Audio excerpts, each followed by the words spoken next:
Ladies and gentlemen, good day and welcome to the Persistent Systems earnings conference call for the first quarter of FY22 ended June 30th, 2021. We have with us today on the call Dr. Anand Deshpande, Chairman and Managing Director, Mr. Sandeep Kalra, Executive Director and Chief Executive Officer, Mr. Sunil Sapre, Executive Director and Chief Financial Officer, Mr. Saurabh Dwivedi, Head of Investor Relations, and Mr. Amit Atre, Company Secretary. As a reminder, all participant lines will be in the listen-only mode. There will be an opportunity for you to ask questions after the presentation concludes. Should you need assistance during the conference call, please signal an operator by pressing star then 0 on your touchtone phone. Please note that this conference is being recorded. I now hand the conference over to Mr. Sandeep Kalra. Thank you, and over to you, sir. Good afternoon, good morning, good evening to all of you, depending on where you're joining us from. It's good to be with you once again, and I hope all of you are continuing to stay safe and healthy. Before I go into the financial and business updates, I would like to start by thanking our team members and customers for their resilience and their trust in us during these unforeseen times. Several of our team members and their extended families were impacted during the second wave of COVID-19. Sadly, we even saw a few of our colleagues succumbing to COVID. Pray for the well-being of the family and their loved ones. As a countermeasure from our side, we have been undertaking vaccination drives for all our India-based employees and their families. We are happy to report that more than 10,000 of our associates and their families have availed of these vaccination drives. As the vaccinations have progressed, a small percentage of our employees have also started to work from office. We expect the numbers to go up gradually.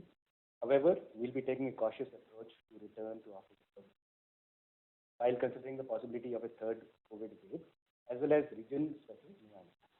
Once again, we sincerely pray for everyone's well-being. With that, let me get into the business and finance.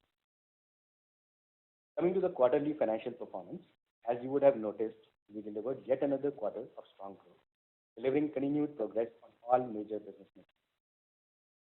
On the financial side, the revenues came in at $166.8 million, giving us a growth of 9.2% quarter-on-quarter and 27.3% year-on-year.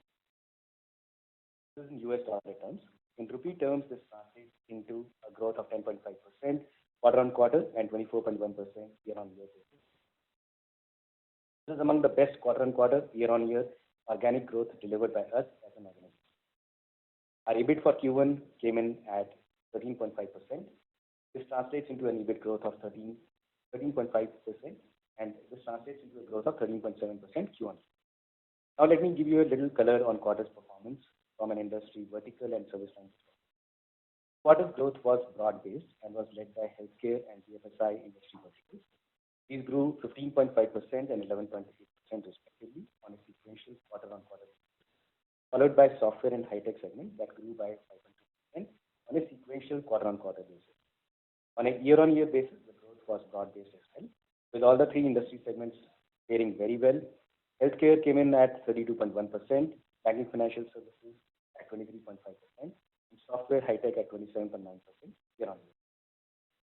We also saw consistent growth across our top account categories, whether it was our top 1, top 2 to 5, top 6 to 10, or top 11 to 20. All of these saw significant growth quarter-on-quarter. To give you specific numbers, the top 1 customer grew by 3.4%, top 2 to 5 by 15.6%, top 6 by 12, and top 11 to 20 by 10.9%. This should give you the confidence of our strategy in terms of account mining working out very well.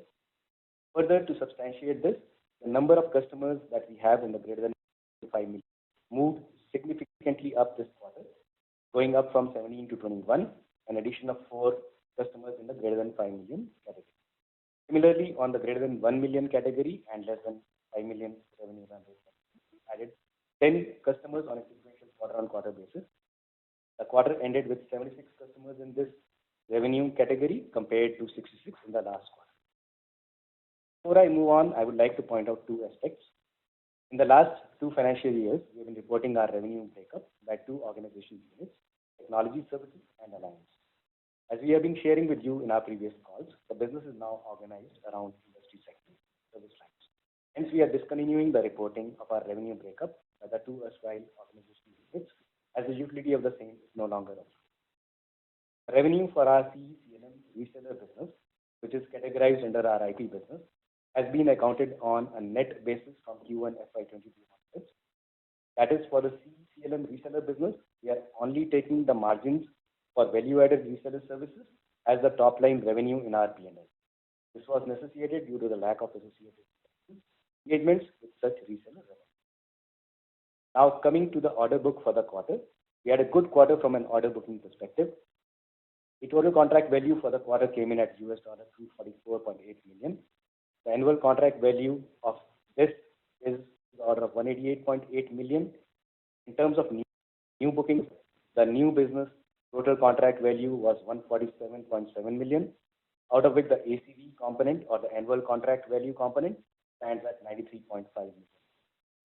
Just to refresh everyone's memory, the TCV, ACV numbers that I just spoke about include all bookings, small and large, renewals, as well as new bookings across existing and newer customers. Coming on to the employee numbers. We had yet another quarter of significant addition in our team count. We brought in 1224 new colleagues, bringing our total colleague base or employee base to 14,904 at the end of June 2021. The attrition for quarter came in at 16.6% compared to 11.7% in Q4 on a trailing 12-month basis. As you would have seen, attrition has been increasing across the industry, given the shortage of digital skills in the industry and the ongoing upsurge in demand. This is definitely a focus area for us as a management team. We have taken many proactive measures with an aim to bring this under control. The measures include increased engagement levels with our employees, flexible working hours to help work-life integration, increase in fresh grad intake, upskilling of our existing employees, and helping our people with long-term career development and planning with active learning and development interventions. As you may be aware, we had undertaken salary increases in November 2020 for the last financial year's cycle, much ahead of our other peers. For FY22, we have reverted to our normal wage hike cycle in July. We continue to strengthen our leadership. Suresh Prabhu joined us as the Chief Delivery Officer for Industry Verticals. Suresh comes in with a strong experience across multiple product organizations. Suresh's experience should help us further enhance our digital engineering expertise. We also continue to strengthen our team with addition across sales, delivery, and enabling functions. These additions to our team would help us strengthen our muscle as we move with conviction towards our big 2020. Coming to the M&A front. The integration of CAPIOT has progressed well, and we continue to see quarter-on-quarter growth in our integration practices. We acquired the IP and business assets of Sureline during Q1. The IP and the team of Sureline has augmented our capabilities in cloud migration, modernization services. Continue to scout for potential targets in our focus areas and hope to give you an update on this in the coming quarter. Moving on to ESG. I shared with you in our previous analyst call, we have now appointed an ESG consultant to define the ESG roadmap for the company and start measuring ourselves against standard ESG practices. By the end of FY 2022, we'll come up with a comprehensive report on our ESG roadmap and the status of our current initiatives against the program. Now I'll turn the call to our CFO, Sunil Sapre, to give a detailed color on the quarterly financials and the related. I'll come back after Sunil's comments to give you some more details on the key client wins for the quarter and awards and other recognitions the quarter got. Over to you, Sunil. Yeah, thank you, Sandeep, and good evening to all. I hope you're all safe and keeping well. So Sandeep has given very much about the business. Let me give you some more financial details for the quarter ended June 30th, 2021. So revenue for the quarter at $166.82 million, registered QOQ growth of 9.2% and YOY growth of 27.3%. And you will recall that in the year of the pandemic, when the pandemic outbreak happened, in the first quarter of last year, we have also had a growth. So this is a significant improvement in year-on-year growth that we have seen. The revenue in INR terms was 12299 million, reflecting growth of 10.5% QOQ and 24.1%. As regards industry verticals, BFSI grew at 11.9% by 11.8% quarter-on-quarter, healthcare by 15.5% Q2, and technology companies by 5.2%. Coming to linear revenue, offshore linear revenue grew by 10.7%, primarily on account of volume growth of 8.6%, while billing rate grew by 2%. The on-site linear revenue grew by 12.9%, comprising of volume growth of 10.2% and increase in billing rate by 2.4%. With continuing efforts on improving the level of engagement with customers, you would observe that the number of customers in greater than 5 million category went up from 17 to 21, and in 1 to 5 million category went up from 66 to 76. As you are all aware, this quarter has visa expenses on H-1B visas. The impact of this cost on the margin was 50 basis points. Given the increased demand for talent in the market, the attrition during the quarter went up to 16.6%. We continued the hiring momentum during the quarter, adding 1,224 to the net headcount addition. This is on the back of the 2 quarters gone by in the earlier year, where, if you remember, we added 1,618 employees in Q3 and 1,242 in Q4 of last year. The gross margin stood at 33.5% as against 33.9% in the previous quarter, largely because of the one-time seasonal expense on visa filing. Yes, S&M expenses were in line. As regards G&A expenses, there was an impairment in one of our investment in startups. The impact of this on the margin was 60 basis points. There was also an increase in recruitment expenses on the back of continued hiring and some leadership hires. Collections from customers against some receivables that we had provided for earlier resulted in reversal of doubtful debt provision, whereas the total spend on donation towards COVID was slightly higher than the previous quarter. So these 2 items in some sense offset each other. Overall, SGA was at 17.2% as against 17%. The EBITDA came in at 16.4% as against 16.9% in the previous quarter. We will observe that these 2 one-time or one seasonal item in form of visa costs and the other in terms of the impairment are the 2 main reasons. Otherwise, most of the items were in line. Depreciation and amortization accounted for 2.8% against 3.8% in the previous quarter. As you will recall, we had mentioned about one of the products that had completed amortization in the last quarter. With that, EBIT was at 13.5% as against 13.2% in the previous quarter. Treasury income for the quarter was rupees 256 million against 211 million in the last quarter. Forex gain was rupees 109 million against 174 million rupees in the previous quarter. With that, the profit before tax was rupees 2031 million at 16.5% as against 16.6% in the previous quarter. The effective tax rate for the quarter was 25.5%, same as in the previous quarter. And with that, PAT for the quarter was 1512 million at 12.3% of revenue as against 1378 million in the previous quarter at 12.4% of revenue. Coming to the operational capex, it was 141 million rupees in this quarter. The cash on books at rupees 19955 million as at 30th June compared to 19831 million as at 31st March. As you would be aware, quarter happens to be a quarter of payout of the annual bonuses and thus trends lower in terms of net cash added during the quarter. As Sandeep mentioned, we also had a small acquisition related payout during this quarter. As collections continued to be very good, the DSO came in at 54 days as against 55 days in the previous quarter. Forward contracts outstanding as at 30th June was $140 million, an average rate of 76.78 rupees. Thank you all, and I hand it back to Sandeep. Thank you, Sunil.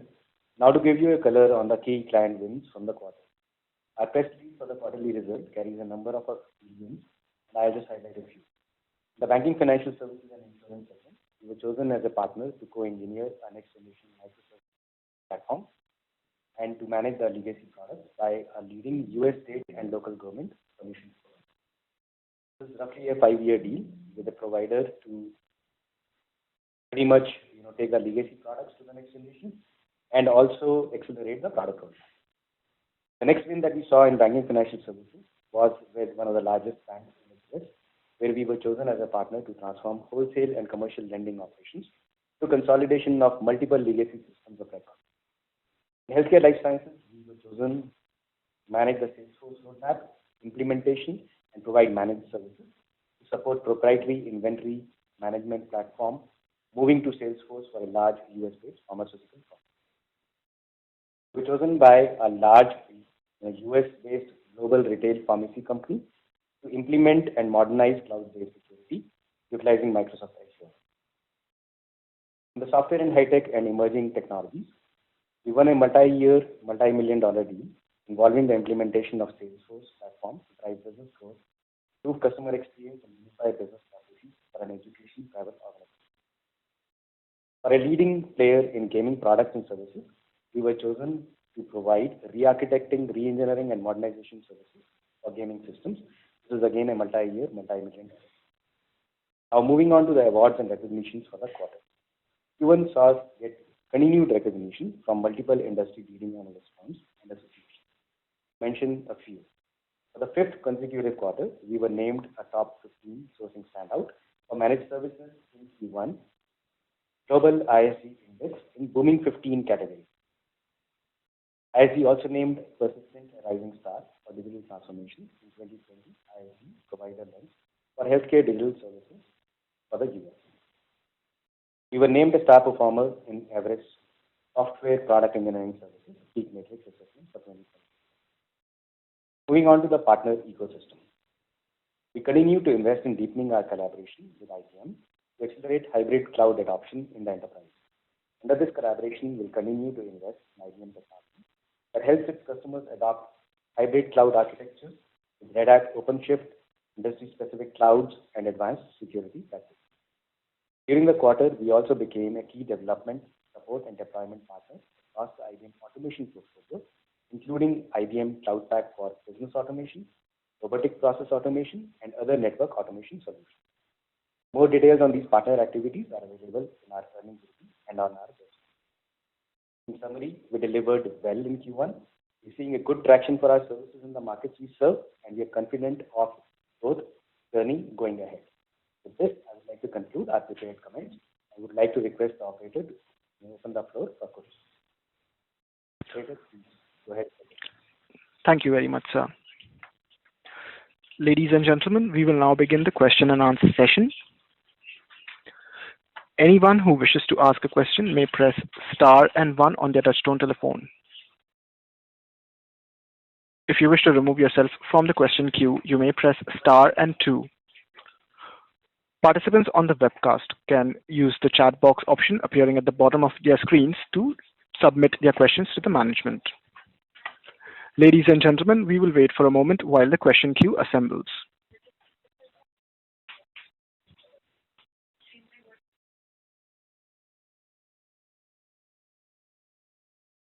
Right, I'll begin with the questions on the chat first, and then we can go to the audio questions.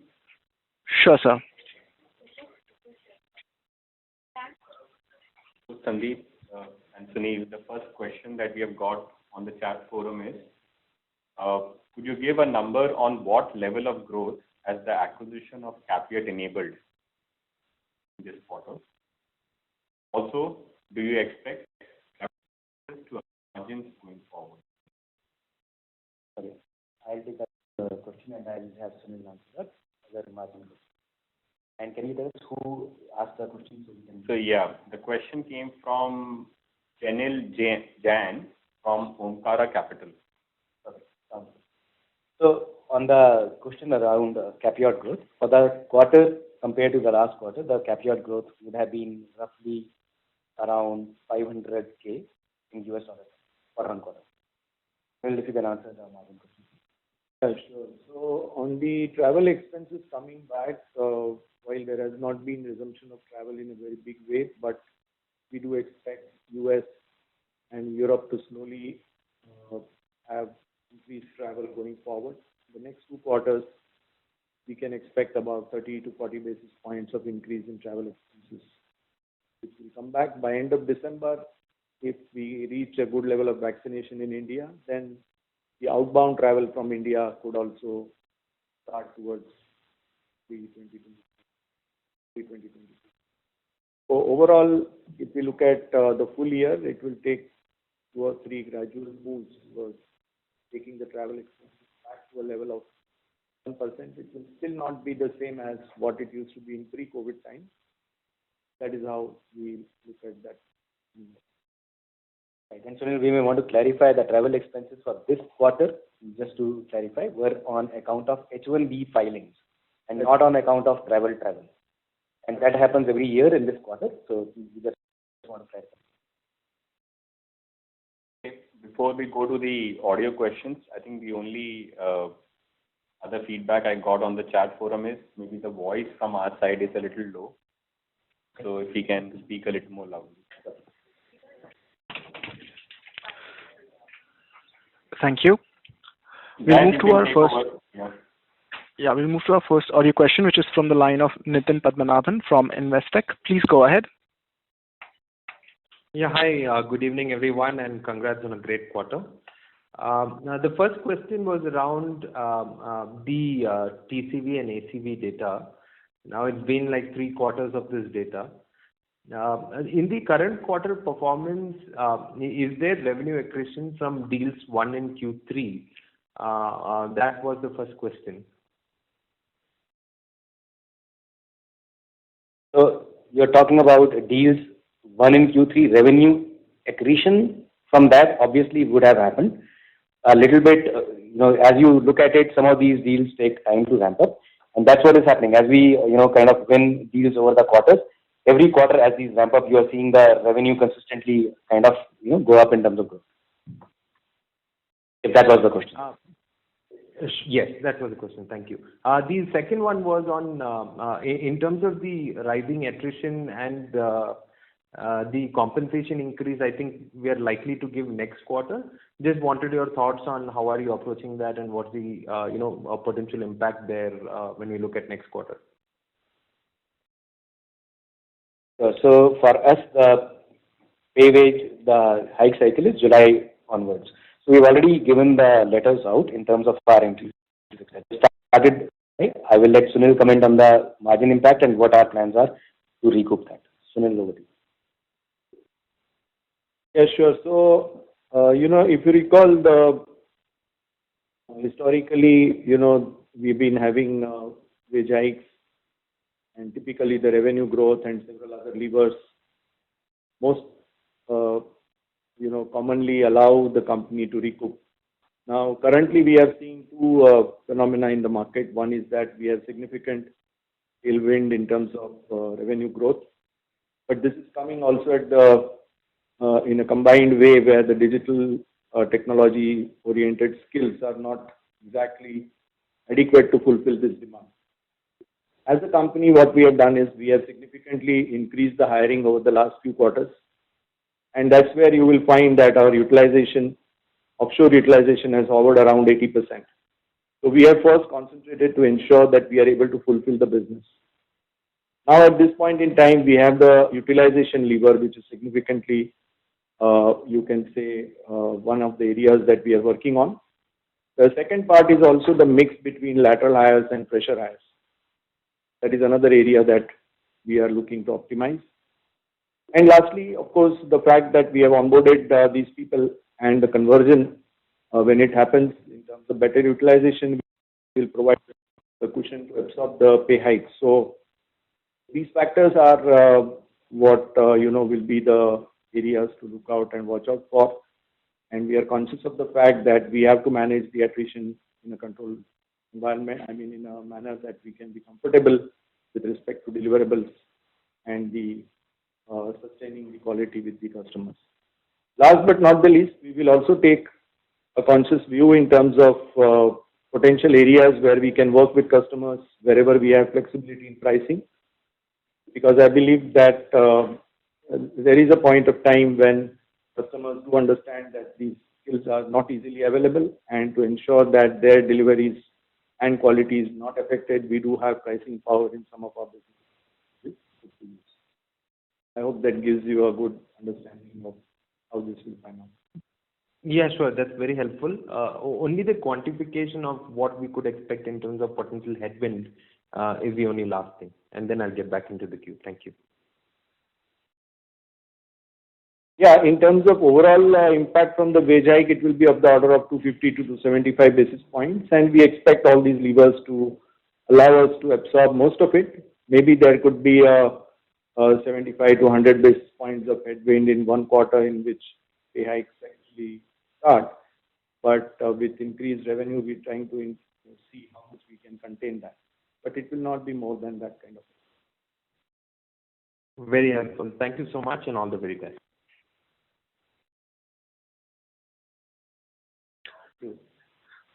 Thank you very much. Next question is from the line of Vimal Goyal from Union Asset Management. Please go ahead. Yes, thank you for the opportunity, and firstly, congratulations to the team. Splendid results. I have two questions. The first one is on attrition. So you mentioned that FY21 really saw industry-leading wage hikes being rolled out by the company, and despite that, the attrition, while it has been a phenomena for the industry as a whole, but our attrition, sequential increase in attrition seems to be a tad higher as compared to what some of the peers that have reported numbers. So if you could just give your comments there. The second bit is on your subcontracting cost.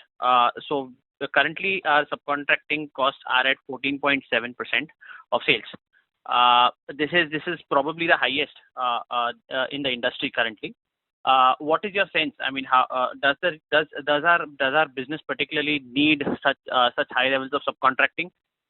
If so, what would be the sustainable level for subcontractors going forward? And along with the margin levers that you just mentioned, could lower subcontracting cost be another lever that we should count? Thank you. That's all from my side. All the best. I'll take the attrition part, and I'll have Sunil talk about the subcontracting cost. So on the attrition side, you have to look at companies in the context of the areas they work in. So if you look at Persistent, we have always been on the cutting edge of technology. We are the leaders in digital engineering, and hence, the kind of skill sets that we have in the company, whether it is doing, custom products for technology companies or doing digital engineering enabled programs in cloud, data, Salesforce, etc., we are on the cutting edge, and those are the skill sets that are the hottest in demand in this, post, or if I can say, post-pandemic times. So that is the reason that we may have a tad bit higher, attrition that looks like from the outside as compared to a general purpose, IT services company which also does, ERP or legacy stuff or legacy infrastructure management. So that is the rationale that is there. Having said that, this is an area of focus for us, and we are committed to making sure we do the best in terms of engaging our employees, and we have good plans in place for that. Now over to you, Sunil, for the subcontracting part.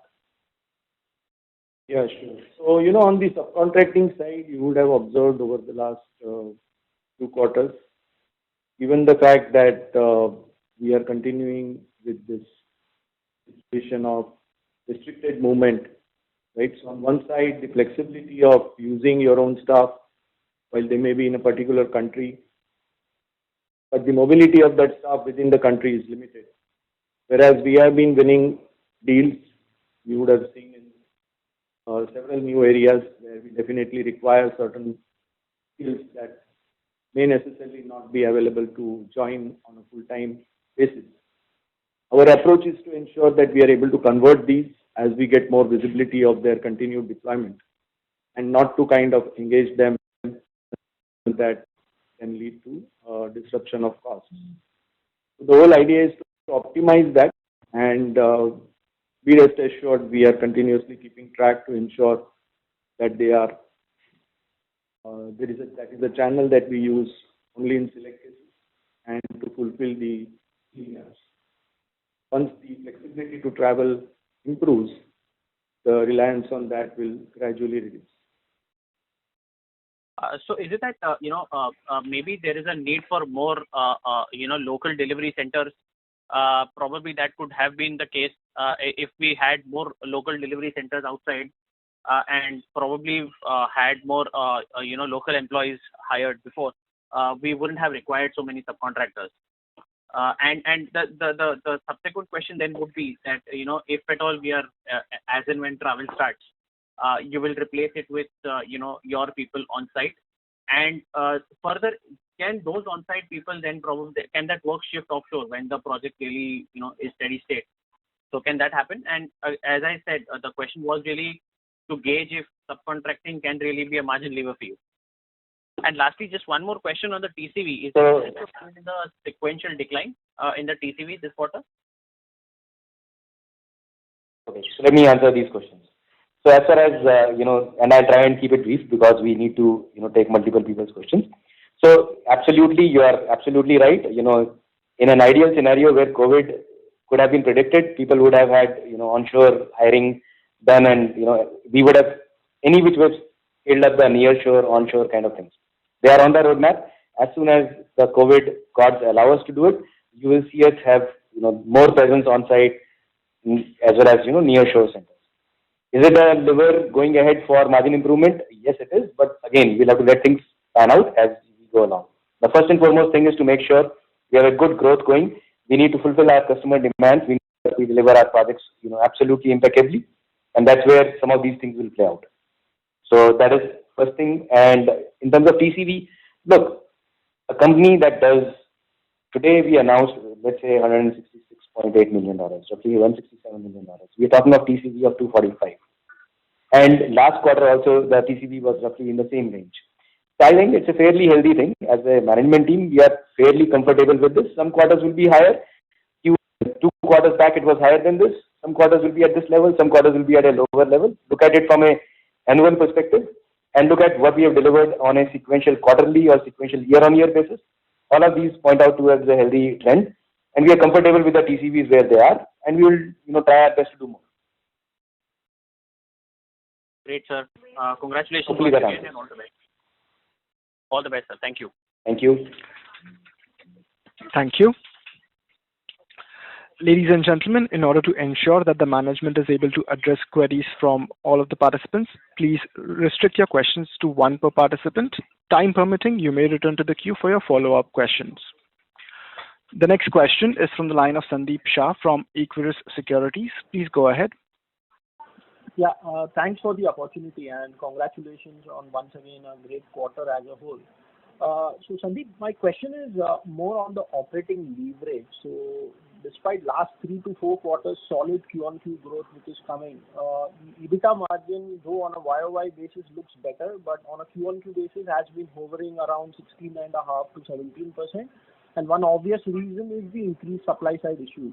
So in this scenario, how do you tackle this supply side issue in terms of business perspective? A, in terms of pricing negotiation with the client, because you are also saying the attrition is going up because of the hot talent.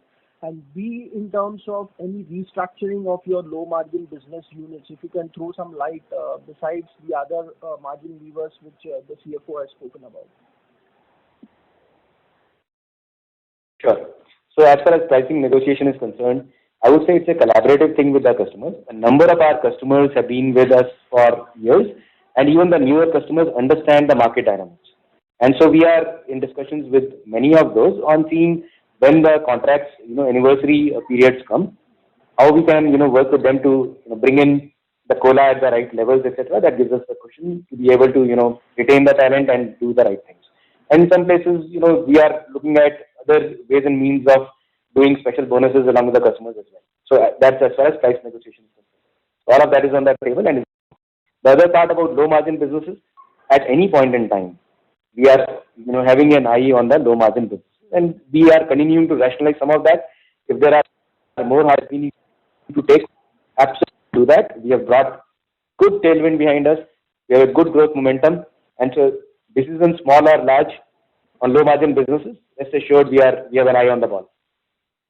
Balance, if we take those decisions, we'll announce with time. Okay. Okay. And just a second question on terms of alliance business. Can you throw some light whether it's now on a consistent growth path, both on the IP as well as in terms of revenue, and also any efforts to improve the margin on this side of the business? And just a feedback today, I think the audio of both the CEO and the CFO has been weak, so I think there is a difficulty in hearing your opening remarks. So if we can rectify, it would be really appreciated. Okay, we'll try and speak a little louder. Let us know if this is any better, Sandeep. Is this any better for you? Yeah. It's better. I think in the opening remarks it was really bad, and it has improved thereafter. Yeah. Okay, sounds good. If we have time towards the end of the call and we are able to complete the questions, we'll try and do that. And otherwise, in the recorded version, we'll make sure that it is corrected. So, let's go back to the alliance business. Your question was on the growth in the alliance business. Yes, so alliance business is definitely seeing some amount of growth. If you look at our top one customer, the sequential part is the alliance business. So you can pretty much relate to it. The top one business grew by 3.4%, sequentially. So from that perspective, you should be able to gather between that and the fact sheet that we have all the details about that. Now, in terms of margins, etc., as well, as I said, we have an eye on the ball in terms of which are the businesses where the margins can be improved, and part of the thing is those are being implemented, and that is where, despite the one-time, things that we talked about, the impairment that we talked about, the basis points because of the H1B filings we, talked about, we still were able to come in at about 16.3, 16.4, right? And if you add back those things, we are actually higher than the 17, whatever was there last quarter. So from that perspective, we have an eye on various parts of the business, and we will keep continuously, looking at what we can optimize. Okay. And last question, if I can squeeze, Sandeep, Sorry to interrupt, Mr. Shah. Mr. Shah, sorry to interrupt, but may we please request you to return to the queue for your follow-up question, as we have several participants in the queue waiting for their turn. Yeah, no issue. Thanks. Thank you. Thank you very much, sir. The next question is from the line of Manik Taneja from JM Financial. Please go ahead. Hi, thank you for the opportunity and congratulations for a very solid performance. Just trying to prod you a little bit further on the revenue productivity trends. We're seeing about 2 to 2.5% sequential increase here. Do you think that the tight labor market drives an opportunity to press customers for higher pricing, especially because of the tight supply side environment? That's question number one. The second thing is that if you could help us understand the number of freshers hired in the quarter, the plan for the year, and given the fact that historically the industry used to complain about the quality of fresher talent, and currently most of the industry peers are talking about increased fresher intake. Do you think that problem rears up, starts showing up once again after a certain amount of time? Thank you. Okay, so let me go back to the first question first. So the first question, if I got it right, is you were asking about typically the increase would be in the 2 to 2.5% range in terms of the price increase on a yearly basis. In this situation, do we have the ability to go higher? So in some cases, yes, but we have to be cautious of the competitive market that we play in. So while we definitely believe we have the pricing power in some of the customers, in a number of larger customers we play in a competitive environment as well. So wherever we have the ability to play competitively and do more, we will do more. Otherwise, it may be in this range and so on. So that is as far as that is concerned. In terms of fresher hires, we had roughly about 400 freshers in this quarter. For the yearly basis, we are looking at roughly about 2,000 freshers, but they will obviously be staggered out and they will go through the training programs, etc., before they become productive. A typical training program may last between 4 to 6 months, depending on the technology that they are in. So that is the high-level answer to your question. Thank you. Thank you. The next question is from the line of Mohit Jain from Anand Rathi. Please go ahead. Hi, sir. This is actually a follow-up of the previous one. I think the first part of the question is billing rate improvement seen in 1Q FY22. So what happened in the last 3 months that your billing rate, both on-site and offshore, has moved up sharply and changing the trend which we were seeing over the last few quarters?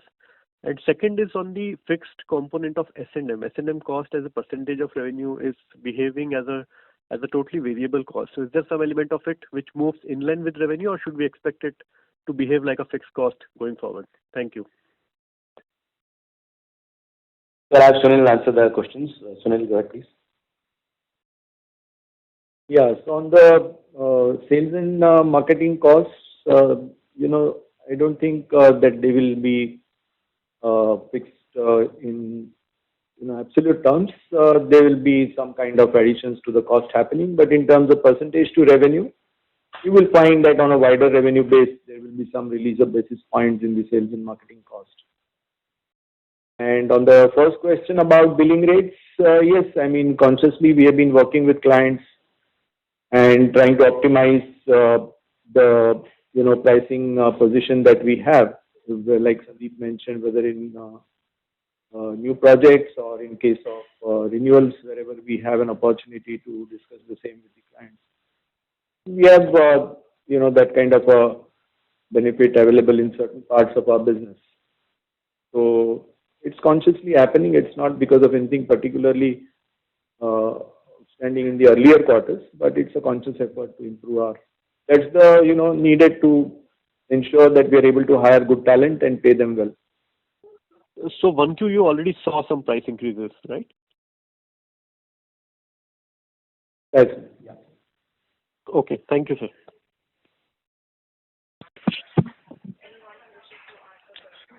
Thank you.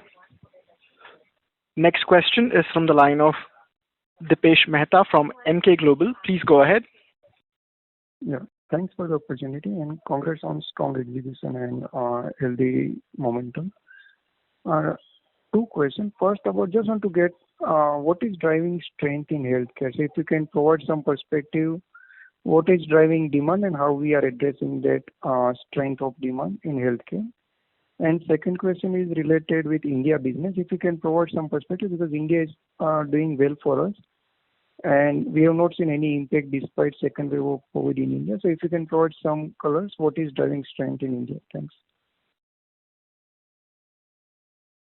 Sure. So the first question first, strength in healthcare. So the strength in healthcare is driven predominantly on the back of focused attempts by us in different parts of healthcare. So healthcare is an ocean in any country. It's one of the biggest GDP spenders.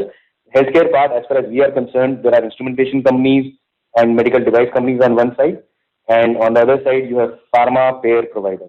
So we have gone deeper into hiring talent, which can kind of go into each of these segments and mine these segments for us, whether it is for the existing customers and also do the right logo acquisition from a new perspective.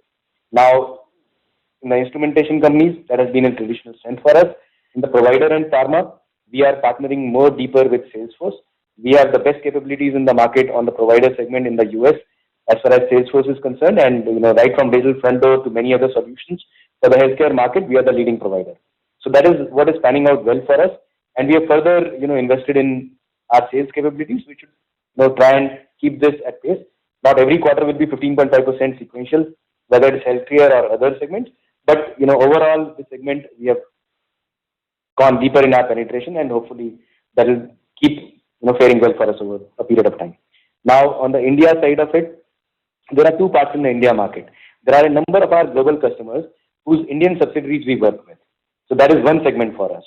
Second segment for us is the companies in India like the NBFCs, etc., where we are a big leader in the Salesforce space in implementing many different things like their loan origination systems, and for one of the leading mid-tier NBFCs, we are basically doing a huge multi-year transformation program as well.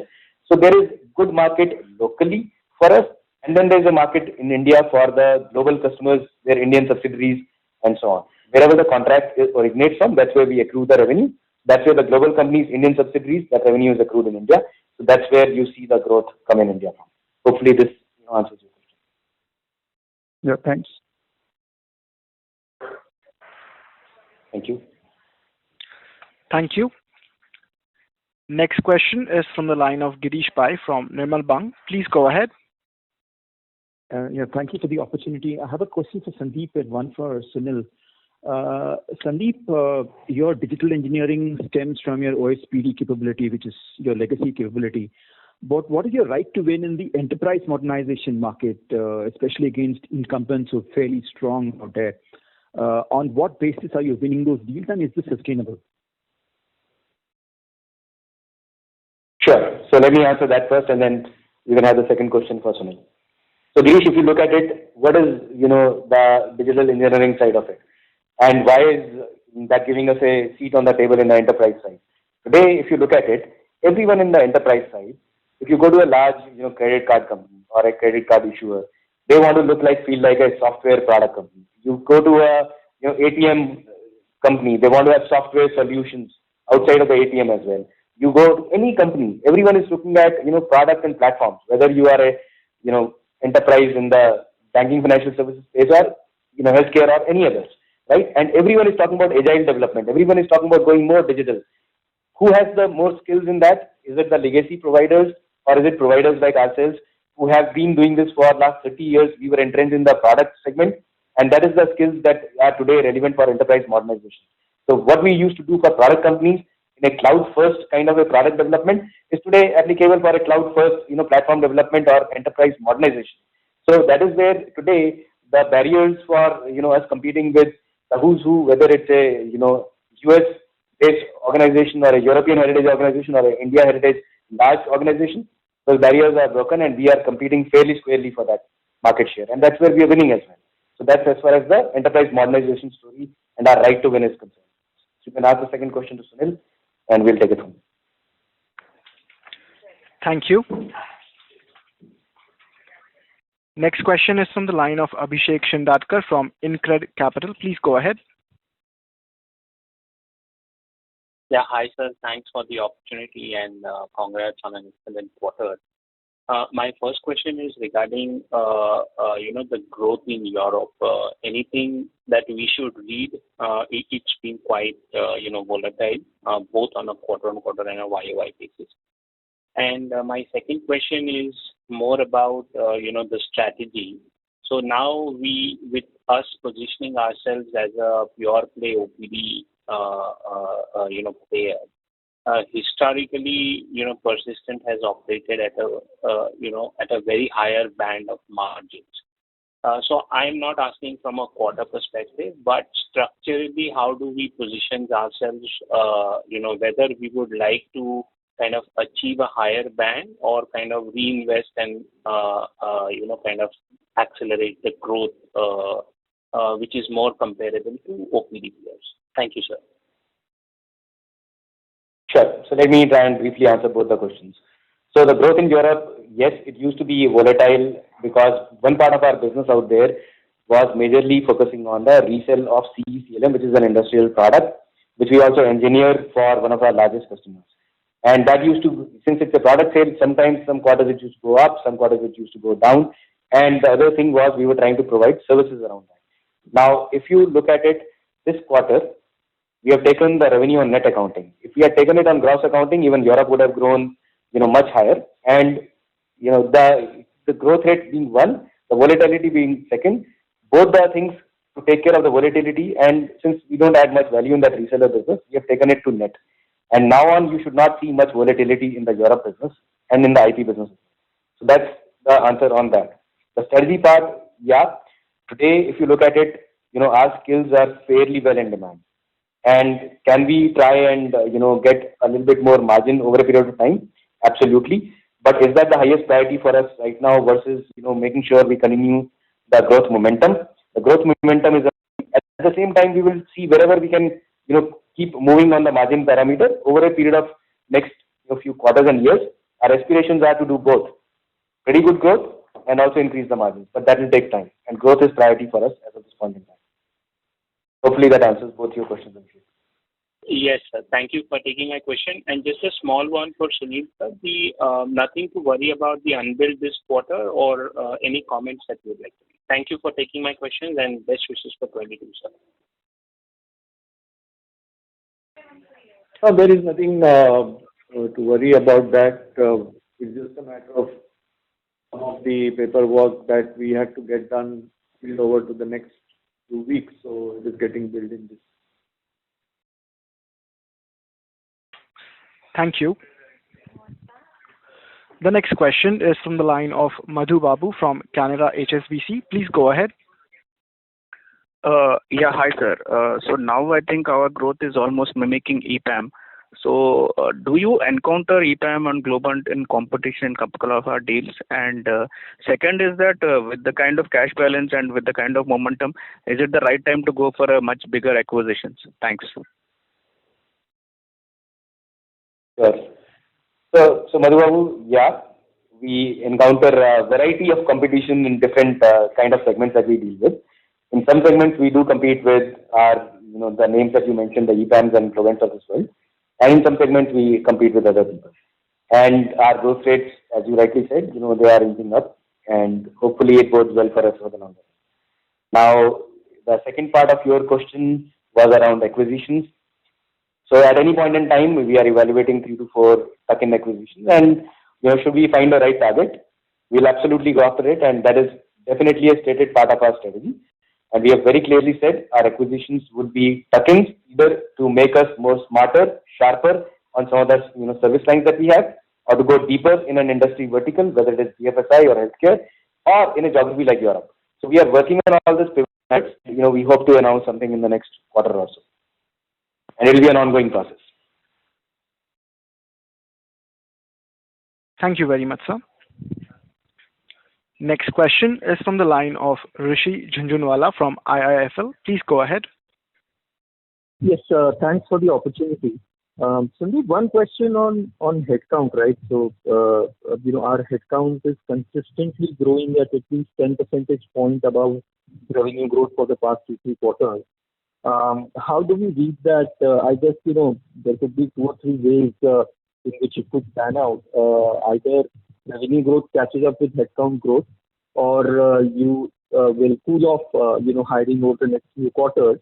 Or probably is it the case that incremental business is coming at lower pricing, and as a result, while volume growth might still be there, it's not necessarily translating into revenue growth. So just wanted to get some clarity around that. Right. So overall, the headcount will continue to increase because a number of our businesses, obviously are dependent on our ability to, staff them and scale them over a period of time. So our business is, a good amount of that is linearly dependent on the headcount. I wouldn't read it into the headcount increasing as yield decreasing or, cooling off and so on. At least for the next few quarters, we believe the headcount, this pressure will still be on, and we can do with more. More is less here as of this point in time. And if you look at the realizations, etc., we are comfortable, and we talked about, hopefully trying to increase it. Hopefully that answers. If I missed something, please let me know. No, that's fine. And just quickly, hello. Right, please. Yeah. So, go ahead, please. Yeah. So this quarter's growth, right? I mean, clearly it is one of the best quarters for you. And just wanted to understand whether, is the growth also could be attributed to some of the revenues probably, getting booked later in the end of the quarter, which could have otherwise spilled over to next quarter? Or do we expect the momentum to continue in the next quarter, given that it's generally seasonally fairly strong, even though, of course, not similar kind of growth, but it will remain healthy? So the bookings, etc., that we have done, if you look at the booking sequentially on quarter-on-quarter basis, that should give you the confidence of the growth continuing. I'll not put a percentage there, but and there was no end of the quarter phenomena. There's no one-time IP license, etc., that we sold. It was scaling up of services business over a period of time and built up over the quarter based on the deals that we won in the last few quarters and even in this quarter. And we have done healthy bookings. We have a healthy pipeline, so we are confident of the ongoing growth. Great. Thank you. All the best. Thank you. Thank you. Mr. Deveri, would you like to take Yeah. chat questions for now then? Yeah, we just have time for a couple of questions which have come on the chat forum. So the first question to you, Sandeep. This is from Atul Bhole, DSP Investment Managers. In light of substantial deal wins across industry and shortage of skill set, do you see risk of delay in deal ramp-ups? So, look, it is a reality that, a number of our peers are also having good order bookings, etc., and there is pressure in the market for talent. But the objective at our end is our ability to forecast our requirements and try and, be ahead of the curve in terms of trying to hire the right skills, etc. And we are doing our best. So far, we have not seen any delays in any of our customer program ramp-ups. And thankfully, all the ramp-up that we have done, we have hired roughly about 4,000 people in the last 3 quarters. And that has, kept us on pace. We have not missed any customer commitment, even in COVID times. So we are hopeful, and, it's an ongoing business challenge, and we have good processes in place to take care of it. Okay, and the last question, which maybe either you or Sunil can address, from Debashish Mazumdar from Edelweiss Finance. He's asking, unlike most of the peers, our on-site contribution to the revenue is going up significantly in last few quarters. What is the reason there? Are we addressing the high demand scenario in a different way than competition? And in the previous high demand cycle between 2010 and 16, Persistent used to operate at 16 to 18% EBIT margin bracket. Do we see potential to go back to those levels in the medium term? Okay, so let me quickly try and answer because we are running out of time. So as far as we are concerned, look, when we talk of digital transformation related projects, there's an upfront, good amount of interaction that's required with the customers. And at times you need more, upfront headcount to be deployed on site to be able to, have those discussions and engage at the levels with the business that we need to. So that is there, and, those are normal business scenarios. So I don't think that's a thing to worry about. As far as the margins are concerned, as we have said, we've got a good growth going. Growth with the right balance of margins is what we are looking at. We are not looking at, squeezing EBITDA out of every, thing that we can. Businesses can be run differently. We are confident with our growth and a right balance of EBITDA. So with that, I think we should stop here. So once again, we'd like to thank our 15,000 team members, our customers and our partners for their, unflinching support in this, COVID times as well. We have been on a good growth journey for last many quarters. We are bullish on our prospects for the future. We appreciate you spending time with us on the call today and look forward to connecting with you again in 3 months, hopefully with a positive update on an ongoing basis. Please stay safe, stay healthy. Thank you. Thank you very much, management. Ladies and gentlemen, on behalf of Persistent Systems Limited, that concludes today's conference. Thank you for joining us, and you may now disconnect your lines.